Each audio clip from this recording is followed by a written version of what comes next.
અમદાવાદના નારોલ વિસ્તારમાં જાહેર રોડ ઉપર એક યુવકને દંડા વડે માર મારી ચપ્પાના ઘા માર્યાની ઘટના સામે આવી છે। ત્યારે કોઈ અંગત અદાવતમાં હુમલો કરાયો હોવાનું સૂત્રો દ્વારાથી જાણવા મળ્યું છે।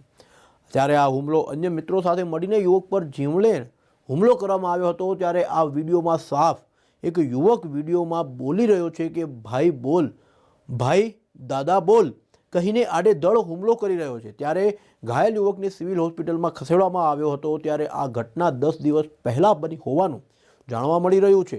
ત્યારે આ સમગ્ર મામલે નારોલ પોલીસે 3 શખ્સ સામે ગુનો નોંધીને વધુ તપાસ હાથ ધરી છે। ગુજરાતમાં અને અમદાવાદમાં જાણે અસામાજિક તત્વો બેફામ બન્યા હોય તેવું દેખાઈ રહ્યું છે। કારણ કે જે રીતે એક સોશિયલ મીડિયામાં છેલ્લા 2 દિવસથી એક વિડીયો વાયરલ થઈ રહ્યો છે, તેમાં અસામાજિક તત્વો ખુલ્લા લોખંડની પાઇપો અને હથિયારો લઈને હુમલો કરવા એક વ્યક્તિ ઉપર તૂટી પડ્યા છે। ત્યારે જે રીતે અત્યારે અસામાજિક તત્વોનો આતંક સામે આવી રહ્યો છે, ત્યારે પોલીસ ઉપર પણ અનેક સવાલો ઊભા થઈ રહ્યા છે। કારણ કે પેટ્રોલિંગનો સવાલ હોય કે ચાહે કંઈ કાર્યવાહીનો સવાલ હોય, ત્યારે અત્યારે હાલમાં જે વિસ્તાર છે તે નારોલ વિસ્તાર બતાવવામાં આવી રહ્યો છે। ત્યારે સમગ્ર માહિતી નારોલ પોલીસ સ્ટેશનના પીઆઈ કરી રહ્યા છે। આરોપી બેતીબે અત્યારે હાલમાં ફરાર છે। ત્યારે આ અંગે ફરિયાદ પણ નોંધવામાં આવી છે। ત્યારે પોલીસ હવે શું કાર્યવાહી કરશે તેવું જોઈ રહ્યું।